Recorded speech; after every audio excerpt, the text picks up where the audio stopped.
Yes, sir. 50? Okay, Yes. cool. Yes, Sanchana, you can start now. Okay, sir.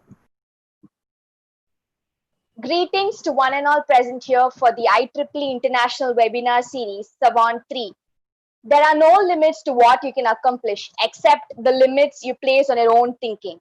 Hi, I am K.E. Sanjana, IEEE Student Chairperson of Engineering in Medicine and Biology Society from the Department of Electronics and Communication Engineering. On behalf of St. Joseph's Institute of Technology, I am here to volunteer for today's session. First, I would like to thank our chairman, Dr. B. Babu Manoran sir, managing director, Mrs. B. Jessie Priya ma'am, director, Mr. Sashi Segar sir, and principal, Dr. P. Ravichandran sir, for their constant support. I would also like to thank our professor and head of student and staff affairs, Dr. C. Jnana Kausalya ma'am, and head of lab affairs, Dr. G. Rohini ma'am, for their ceaseless support. Now, I will be sharing a few words about our speaker. Dr.YU YUAN is a visionary researcher, inventor, and entrepreneur in the areas of consumer technology, transportation, Internet of Things, and digital transformation. He founded Senses Global Labs and Ventures, which is also known as 0XSENSES Corporation, which is a multinational technology company specializing in virtual reality, augmented reality, and human augmentation. He served as the president of CATE Global, a think tank focusing on bringing world-class expertise to clients and projects all over the world. Prior to that, he worked for IBM Research as a research scientist and was a key contributor to IBM's Cell Broadband Engine, Smarter Planet, and IoT initiative. He has been a passionate volunteer in various leadership positions at IEEE and other professional communities. His outstanding service in IEEE standards activities are at different levels and has been widely appreciated by standard developers, individual members, and corporate members. He has been serving as the chair of IEEE Consumer Electronics Society Standards Committee since 2015. He is also serving as the chair of IEEE Virtual Reality and Augmented Reality Standards Committee, the chair of IEEE VR/AR Advisory Board, and a voting member of IEEE Technical Activities Board Committee on Standards. Before we start the session, I would like to say a few instructions which is to be followed by the participants. Kindly post your questions in the chat box. There would be a question and answer session at the end of the webinar, and the attendance link will be posted at the end. Now, I invite our speaker of the day to kindly start the session. Thank you, our Miss Moderator. So it's my great pleasure and honor to give this talk. So good afternoon and good morning, everyone. My role in terms of giving this talk is chair of the IEEE VR and AR Standards Committee, VR and AR Working Group, and VR and AR Advisory Board. But as our moderator has introduced, I also have several other roles, but especially so I'm actually a volunteer for IEEE, but my daily job is currently leading a startup company working on virtual reality solutions. Especially our slogan is creating better worlds. So our vision is to bring the so-called massively multiplayer, ultra-realistic virtual experiences to our people, to the world. So that's why we are currently developing technologies, infrastructures, ecosystems, and the resources needed for such kind of massively multiplayer, ultra-realistic virtual experiences.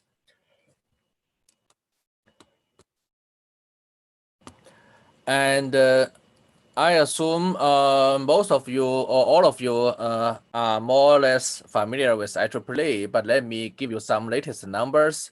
So IEEE, as of the end of 2019, we have totally 419,000 members in more than 160 countries worldwide, and IEEE is sponsoring 1900 annual conferences. And especially IEEE has been very famous for its publications. The IEEE Explore has currently over 5 million technical documents.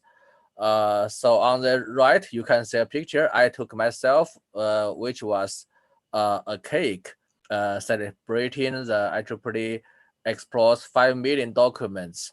That cake was served last November at the IEEE Board of Directors meeting in Boston. And also IEEE has been providing top-cited periodics, including lots of journals and transactions and magazines. And last but not least, standards. So IEEE has produced over 1,300 active standards, including the very famous ones such as 802.11, also known as Wi-Fi, and 802.3, also known as Ethernet. And there are also 900 active projects, which means standards under development. So before I proceed, I'd like to share this disclaimer that we are not allowed to actually say that all our views are IEEE's views.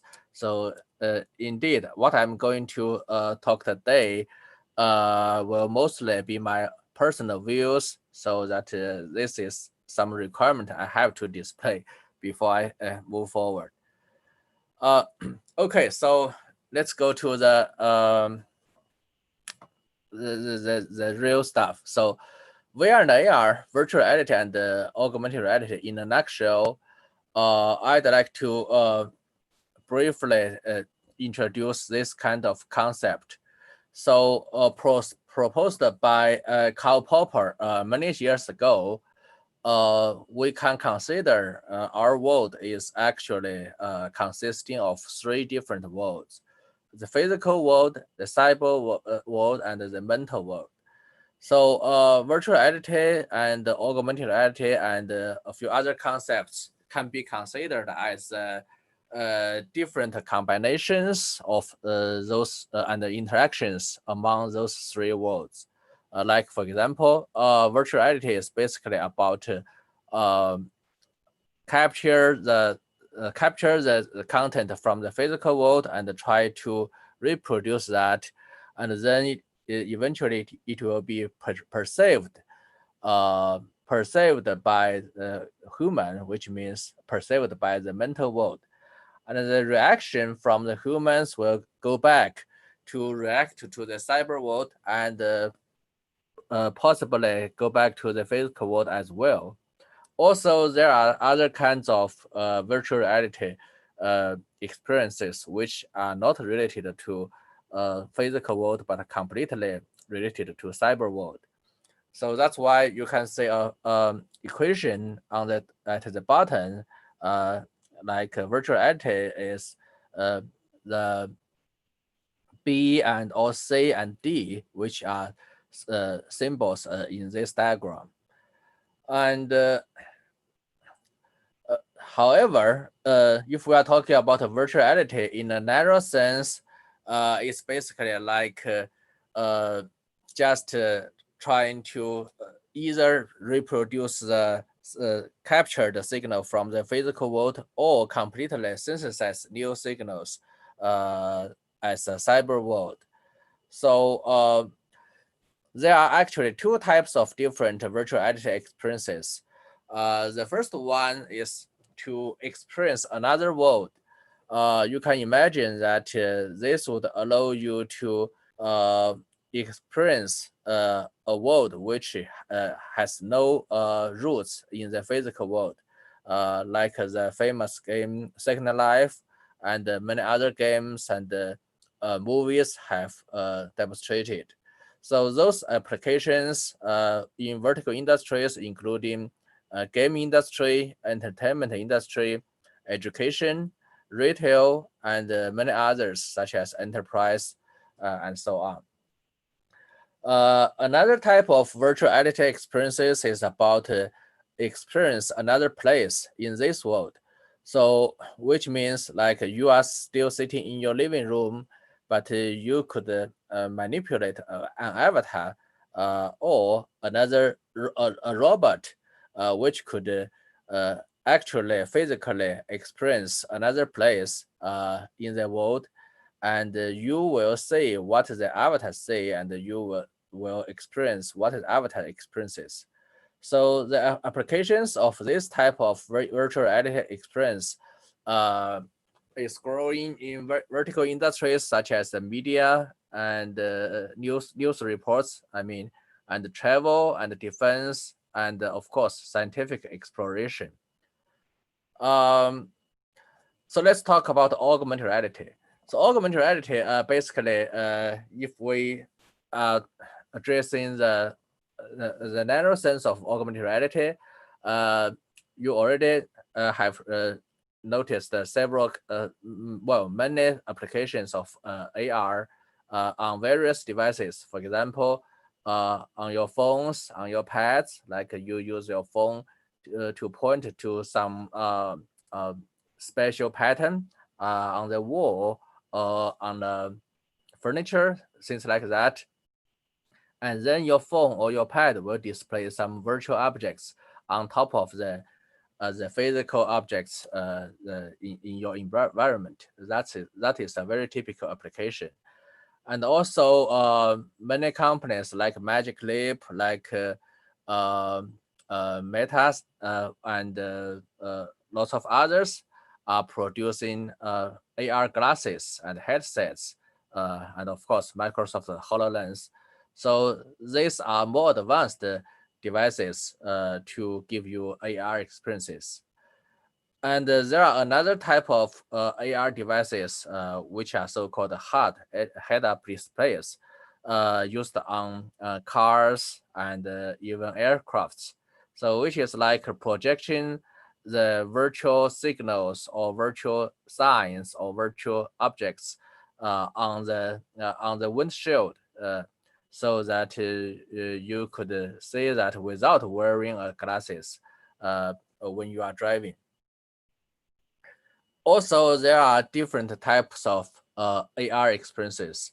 The first one is we call that a single user perspective, which means you as a single user, when you are wearing AR glasses or a pair of glasses, or you are using an AR pad to look at the world, you will see many augmented informations overlaid on the real world that you see.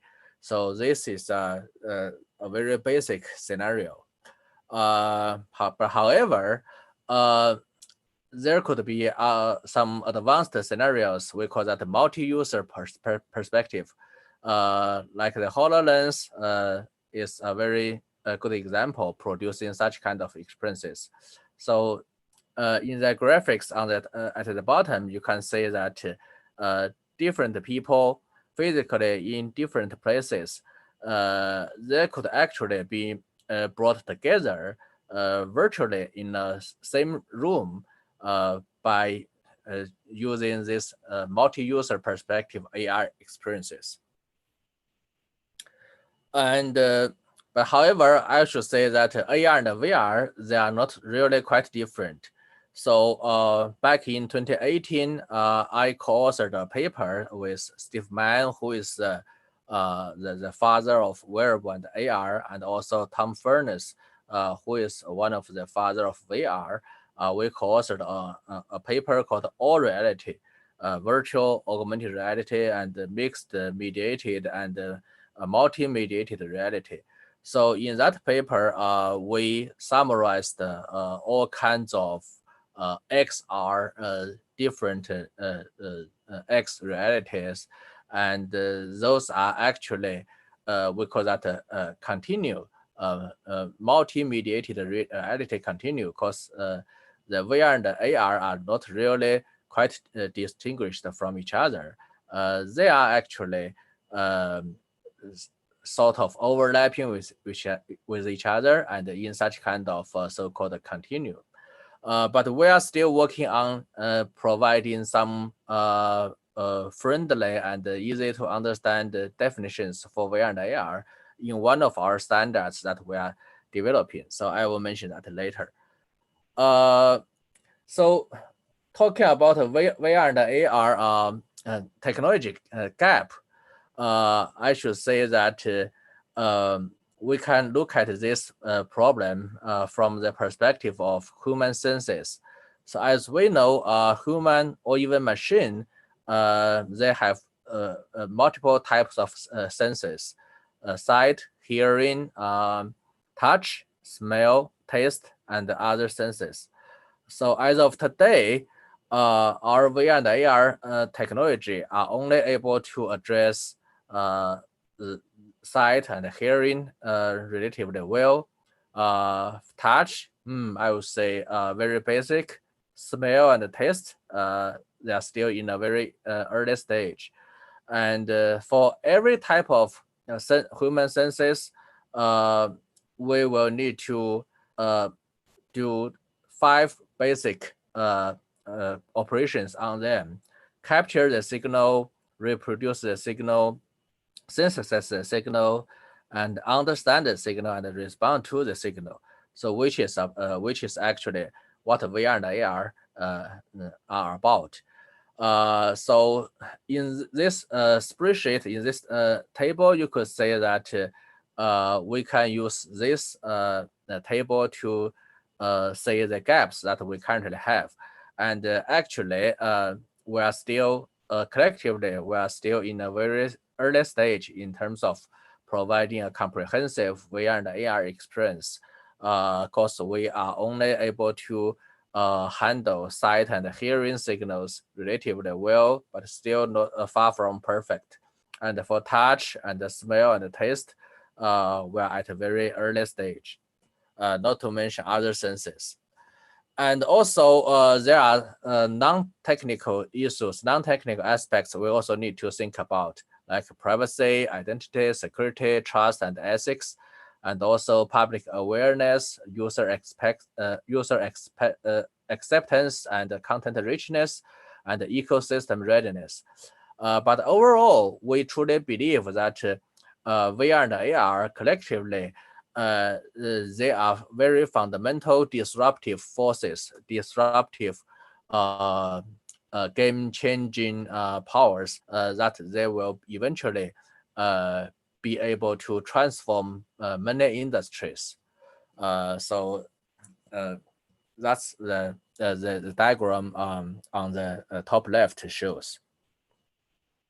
So let's talk about the road to the ultimate VR and AR. So what is the so-called ultimate VR and AR? Before we talk about that, we should understand what is reality. So this is my opinion. Reality is actually senses and actions interacting with the world. So George Berkeley said, "To be is to be perceived." So that's why it's I think that the modern science is still not being able to tell what is real, what is not real. So most reasonable definition or most reasonable understanding is that reality is actually senses and actions on top of the world. So given that, we could try to define what is the ultimate virtual reality. So virtual reality is basically virtual senses and actions against the virtual worlds. There are actually 2 directions we need to working on. One is the virtual worlds. We need to make better and better virtual worlds. And also the other direction is virtual senses and actions. We need to find different technologies, new technologies to address that. So collectively, if we can make advances in those two directions, we will make our virtual reality experiences better and better. And then we can define what is the ultimate virtual reality experiences. In my humble opinion, this is my definition. The ultimate VR experiences, two key points are indistinguishable virtual senses and actions, which means your human senses or your human brain, or I should say your human mind, should not be able to distinguish a virtual object from a real object, which is what we call the indistinguishable virtual senses and actions. Plus, we also need to produce self-consistent virtual worlds. So somebody commented that let's think about maybe we are already living in a virtual world. However, as we know, our current world is actually operating according to physical laws, which are actually self-consistent. But comparing to those virtual worlds that we have experienced in games, for example, if a brick wall is not designed to be able to be break down, then you are not able to break that brick walls into smaller pieces in a game, which is actually not self-consistent. So we need self-consistent virtual worlds so that if someone is emerged, if someone is is completely put into such kind of immersive VR experience, he or she should not be able to tell that world is virtual or not, because that world is completely self-consistent and according to all the applicable physical laws in that world. So that's the other dimension. We need to produce self-consistent virtual worlds. So given that, we should try to understand why we call that we still have grand challenges, especially in terms of the indistinguishable virtual senses and actions.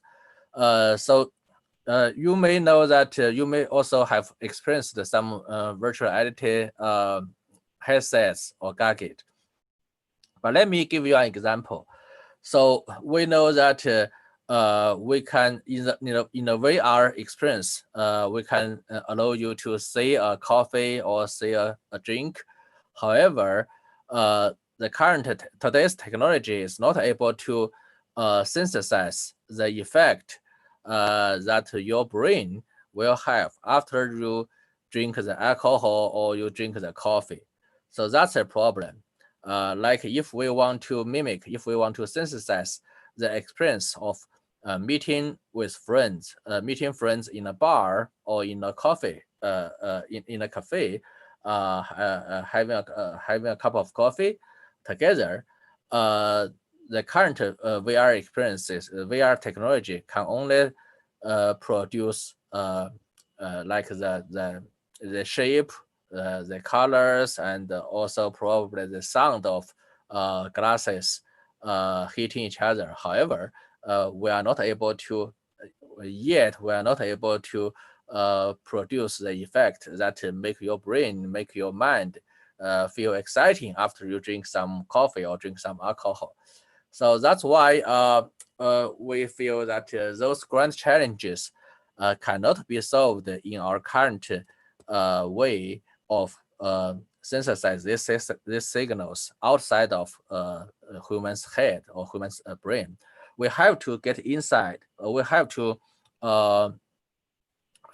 leverage and find some new technologies in the area of brain-machine interface, so that we can completely interrupt and mimic the signals between brain and the senses, between brain and the eyes, between your brain and the ear and the hands and so on. So that's actually the ultimate direction that would allow us to eventually synthesize the so-called indistinguishable virtual senses and actions. That's in this diagram. I put the green line is about the state of the art. Everybody in the VR and AR industries is working at this interface, the green line. However, some of those guys, well, including myself, we have been keeping an eye on the new findings from the neuroscience, from the brain and the cognitive science, so that we can say if there's some new technology we can leverage to address this red interface, which is an interface between the mind, the human mind, and the human senses. And talking about the self-consistent virtual worlds, there are also grand challenges as well. Good example is so-called Second Life, which is a famous game. So its founder, Philip Rossdale, he is currently running another company. The name is High Fidelity, but he founded the Second Life.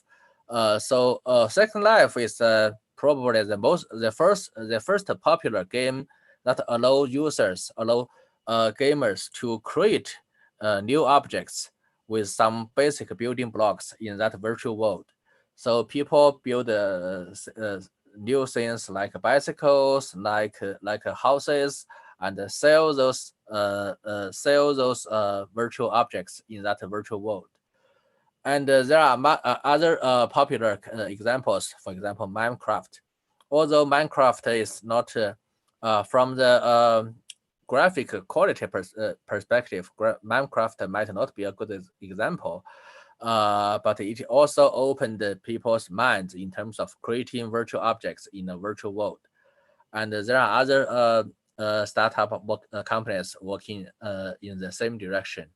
So the challenges we are trying to solve is that we should create a virtual world where virtual objects are interacting with each other according to some predefined laws, predefined rules, so that these objects are self-consistent, their interactions are self-consistent, so that if one of us are putting into this environment, or you can imagine if a scientist in that virtual world, he or she should not be able to figure out if he or she is living in a virtual world. So that's a point. We need to have more advanced computational technologies to produce such kind of self-consistent virtual worlds. So in order to produce self-consistent virtual worlds, we actually don't need to address things like brain-machine interface, but we need to do is to further increase our computation power, and also increase our algorithms to create models, those physical models in virtual worlds. So let's talk about AR. It's similar to VR, but it added some new element. So augmented reality is basically senses and actions and the virtual objects on top of the real world. So we should say that also, if we look at this problem in two directions, one is about real and virtual senses and actions. The other is about virtual objects and the real world integration, which is about how to make virtual objects look and feel so real in the real world, so that you cannot tell it is a virtual object rather than a real object. So we can also define the ultimate AR experience, which is about indistinguishable virtual senses and actions on top of the seamless integration between virtual objects and the real world. So we already discussed what is the so-called indistinguishable virtual senses and actions. So let's talk about the seamless integration between virtual objects and the real world. I believe many of you have watched this movie, Blade Runner 2049. Sorry, So in that movie, there's a character which is actually an AI, but that AI can interlock with the human character. Actually, he is a clone human. But however, let's forget about that. Focus on the point here. So that virtual object, the virtual lady, can interact with the real person, the real human. That is the point. So the ultimate goal of AR, the ultimate goal of augmented reality, should be able to provide such kind of seamless integration between virtual objects and the real world. So like you can feel that you can not only see these virtual objects, but also you can feel them. So we will need lots of new innovations to achieve that, to realize that. From some simple solutions, for example, if you want to make a virtual object like a virtual control panel on your wall, mounted on the wall of your living room. That's relatively simple. You only need some smart home protocols to make that work. Like you press a button on the virtual control panel, you should be able to control your real air conditioner. But the technology behind that is just some protocols and the communications methods between the virtual panel, which is actually some virtual objects controlled by your AR headset, and that will communicate with the real air conditioner through a series of smart home protocols, through Wi-Fi or through Bluetooth, whatever. So that's relatively simple. We call that simple cases. However, if you want to make things like what is shown in this movie, some outdoor experiences, some outdoor AR experiences, and you can really touch that, feel that without wearing some glove, that would be very, very difficult. And some of them may be impossible at all. So, but we are actually in a very good age, very good era. So technologies have been growing very fast. This is so-called exponential growth of technologies. So you may have heard of something called the singularity. So the singularity is near this book is talking about humans technologies are growing faster and faster. So we could imagine that those grand challenges may not be that difficult, or the solutions may not be that far away. So I would say that technology outlook in terms of predicting the future, I would say that the best way to predict the future is to create it. So here, this is my own prediction. I would say that in terms of along with the road to implement indistinguishable virtual sense actions, we will eventually get that by 2035. But before that, by 2025 or earlier, we would be able to have read-only brain-machine interface. Currently, most or all of the brain-machine interface applications are read-only. But after that, sooner or later, we should be able to include write into these brain-machine interactions, so that based on read and write brain-machine interfaces, we should be able to mimic all kinds of human senses. And the second role is about a self-consistent virtual worlds. So which, as I said before, is basically about our computational technologies. So today we can already provide virtual blocks, but we need to do that in a more detailed level, down to levels smaller and smaller. So my prediction is that by 2022 or earlier, we would be able to provide we would be able to create virtual worlds consisting of virtual dust. And by 2027 or earlier, we should be able to create virtual worlds consisting of virtual elementary particles. And the third role is about the one of the grand challenges for AR, which is about seamless integration between virtual objects and the real world.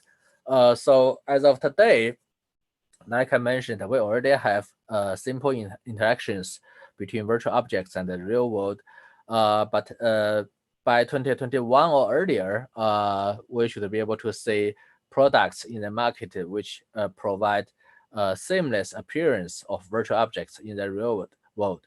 So which means that if you are wearing AR glasses or headsets, by 2021 or even earlier, such kind of devices should be able to give you a completely seamless appearance so that you cannot tell if an object is virtual or real if you are wearing such kind of AR glasses or AR headset. And by 2025 or earlier, we should be able to provide complex interactions between virtual objects and the real world. So that's my prediction. But again, the best way to predict the future is to create it. So my company is working on that, and IEEE is also working on that. I should also briefly mention the VR and AR's applications in industry. But let's skip some slides because this is sort of, I can talk based on these slides for half day. But in the interest of time, so let me skip some of this.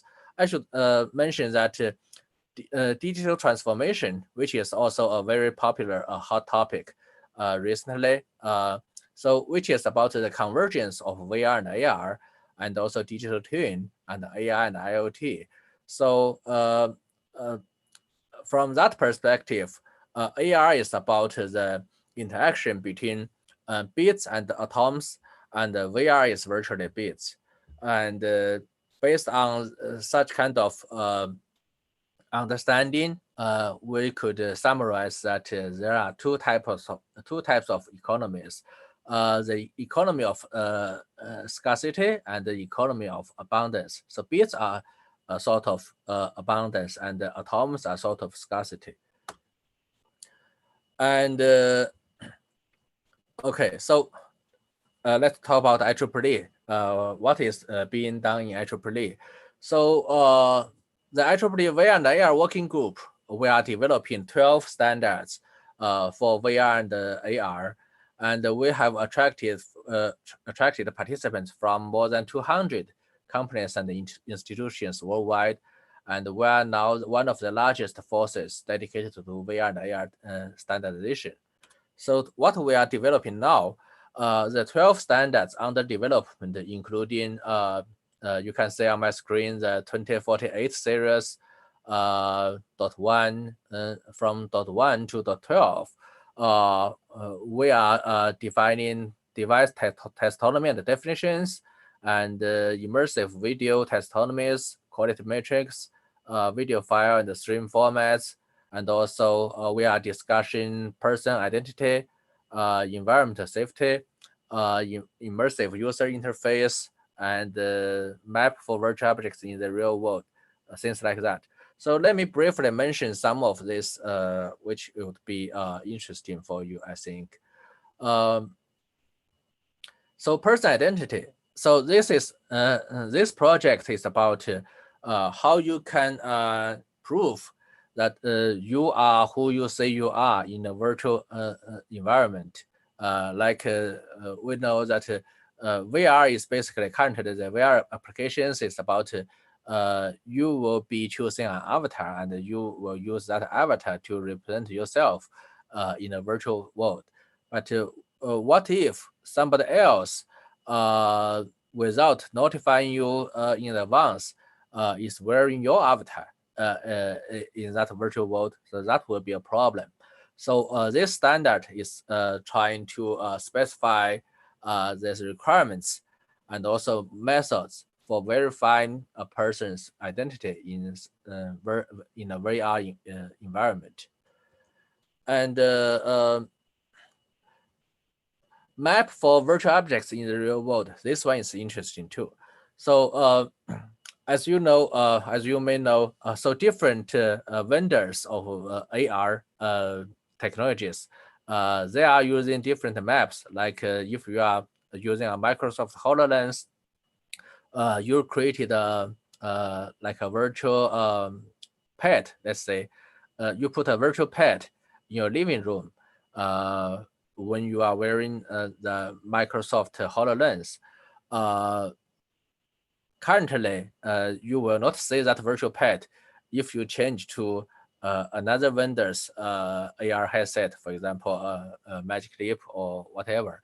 But this standard is supposed to provide a unique, universal map so that different vendors can share the virtual objects on the universal map, so that if you create virtual objects with one vendor's device, people could see that virtual objects even they are wearing other vendors' devices, which will be very helpful to grow the ecosystem of VR and MR applications.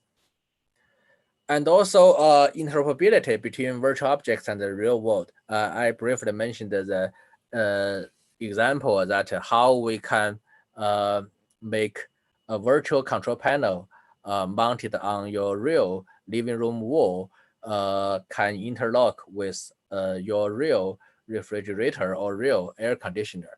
So this standard is about defining such kind of methods and requirements to enable such kind of interoperability between virtual objects and the real world. We also have several other standards. So in vehicle AR, so this one is interesting too. So this one is about assisting drivers and passengers in vehicles. So previously, the first time I got this proposal submitted to my committee, I was reluctant to establish this project because I'm a strong believer of VR, and I think the ultimate goal is to significantly reduce the demands, the needs of people's transportation and mobility needs. So why we will need cars again in the future? But then I realized that there's still a long way to go for VR and AR, and we may still have like 1 or 2 decades or even more before we can completely, get rid of the traffic. So that's why we launched this project to define the framework for AR systems that could provide informatic services for the drivers, or provide entertainment or other kinds of services for the passengers in vehicles. And so in addition to the working group, we also have the so-called IEEE VR and AR advisory board. So basically, this advisory board, which I'm also chairing, is to serve as an ideal home for work items such as those non-standard items like white papers and events and workshops, things like that related to in the area of VR and AR. So this is basically what IEEE has been doing in terms of enabling standards and protocols to help with the growth of the VR and AR industry. And as I said before, my own company is also working on our long-term vision to provide the disruptive technologies for the ultimate VR and AR experiences. So this is my email address and my LinkedIn link. So you can simply search Yuan on LinkedIn and you will find me. But lastly, before I end my presentation and change it to the Q&A session, I also have a Easter egg prepared for you. So which is so can you see my screen? The black background. Another slide. So this is my list of recommended movies and TV shows about VR and AR, especially for some people who are new to the concept of VR and AR, in order to let them quickly understand what VR and AR is about and what VR and AR can do now and in the future. I will give them this list of movies and TV shows. Let them watch these movies and TV shows by themselves, and they will have a comprehensive understanding. Actually, this list is used to used for my my company's new employee orientation. So rather than giving them like detailed trainings for days, we just give them this list of recommended movies and TV shows. Let our new employees watch these movies and TV shows, and then after that discuss with our senior employees or with myself. Tell me their thoughts and findings, which sometimes could lead to new innovations, new ideas, and even new patentable ideas. Okay, so that's basically my talk. So I assume we can take some questions. Yes, so thank you, sir. Thank you for your informative webinar. Now let us move on to the question and answer session. Sir, the first question is, what is the most important technical challenge in virtual reality? Okay, so well, actually, that's a very good question. So let me go back to my slide. So the most important challenge is actually we are only able to excuse me. We are only able to handle. Let me use this. Let me use this picture to. Sorry. Let me go back a little bit. 1 second. So this is actually one of my favorite questions. The grand challenge, one of the grand challenges that VR is facing is actually, okay, here we go. So today, we are only able to address video and audio signals very well. That is basically because video and audio are consisting of basic elements that we already figured out. For example, we know video signals are basically consisting of pixels. Let's say pixels are consisting of three element colors, RGB signals, or CMYK, whatever.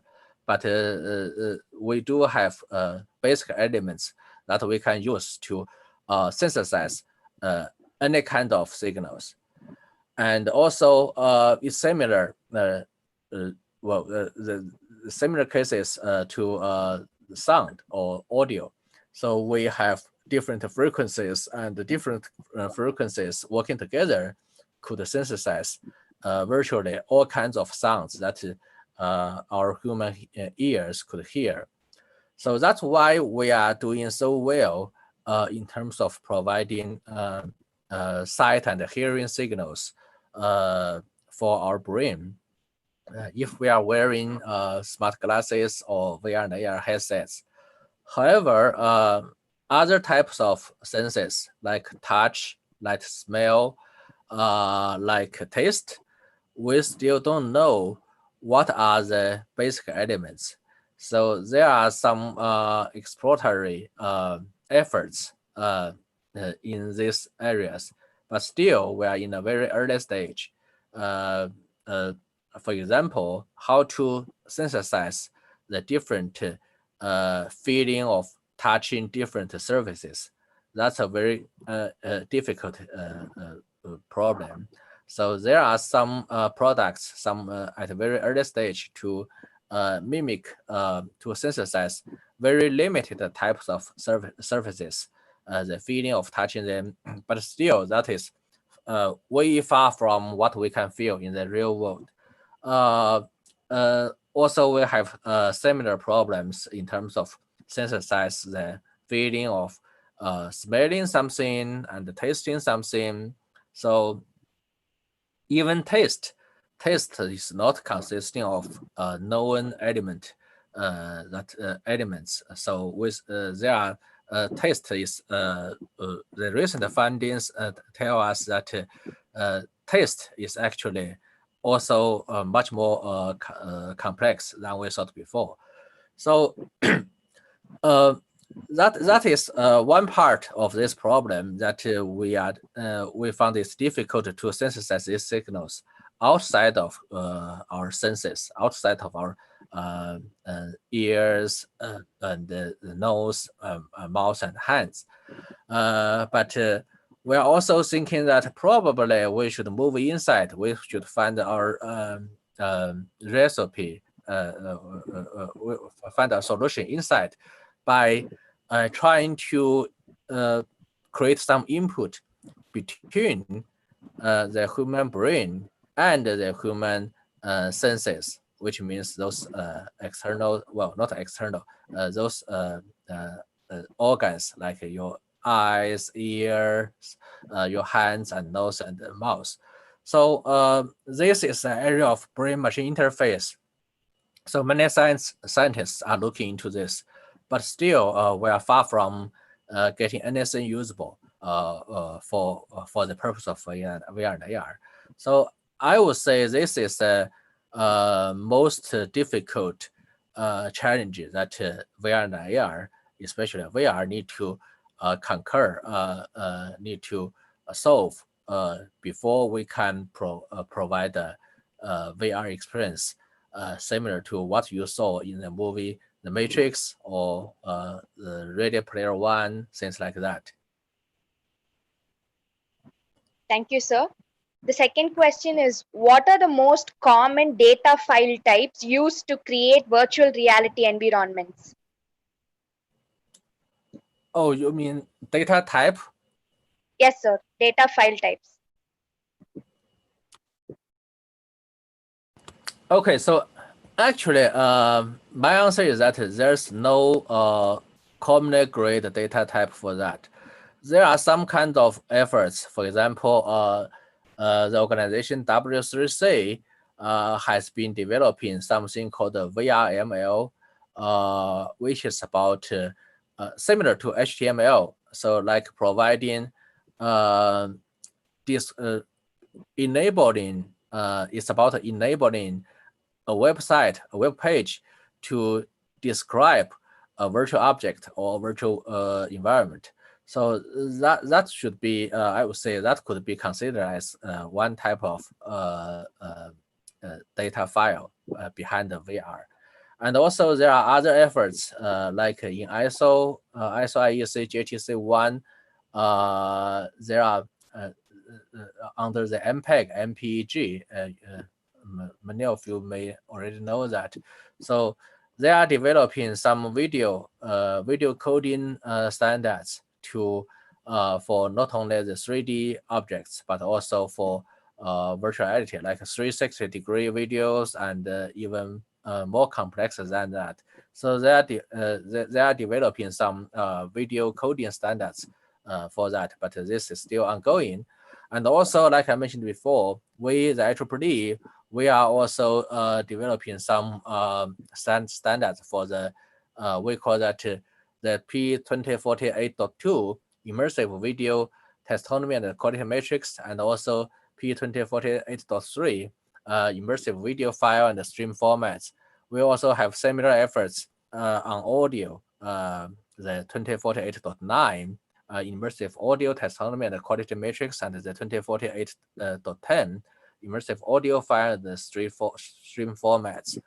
So those projects are ongoing, and we may or may not reference other SDL's work, like the W3C, the ISO, and also the Chronos, which is also a group who defined the OpenGL and recently released their standard of so-called OpenXR, which is also a standard about XR definition, XR interface between different hardware and different applications.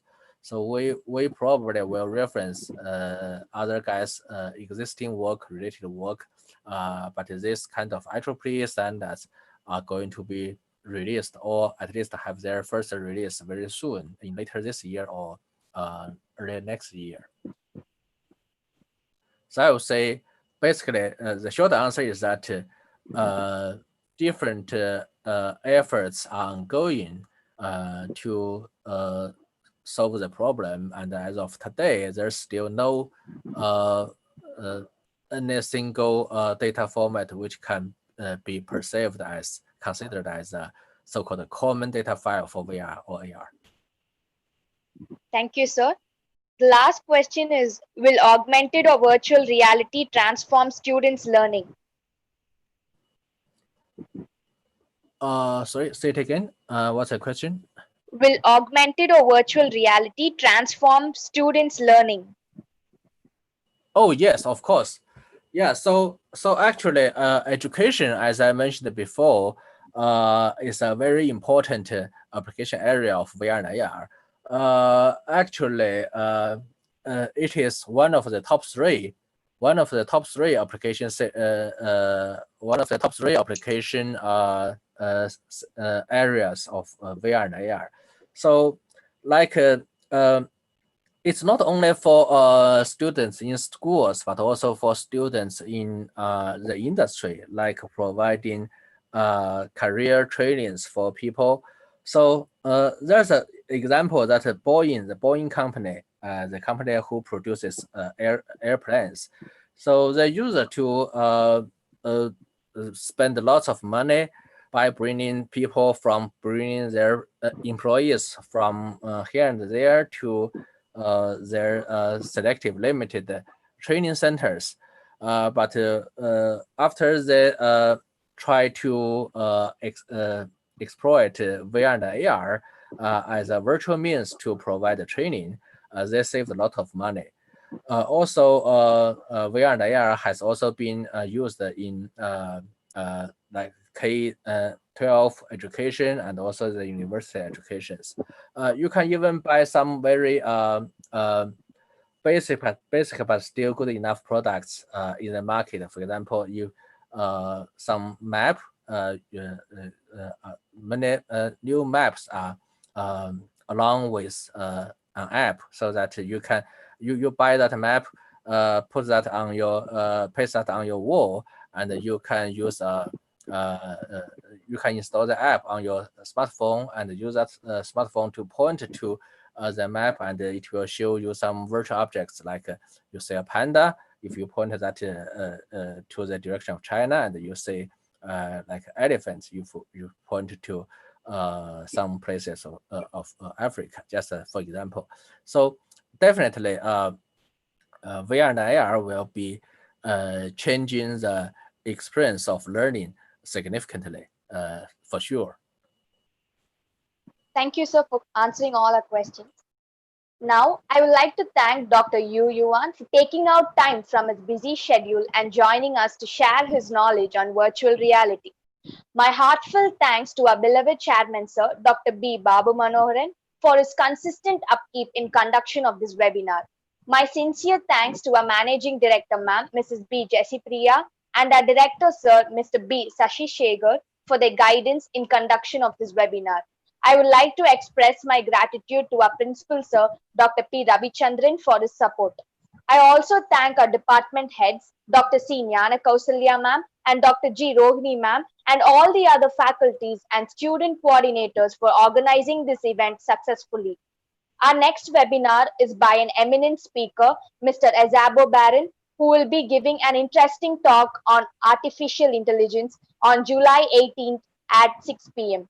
Interested participants can register in the same link and attend the session. Thank you for your active participation. Thank you all. Thank you, sir. Thank you. Take care. Take care too, sir. Thank you. Thank you, sir.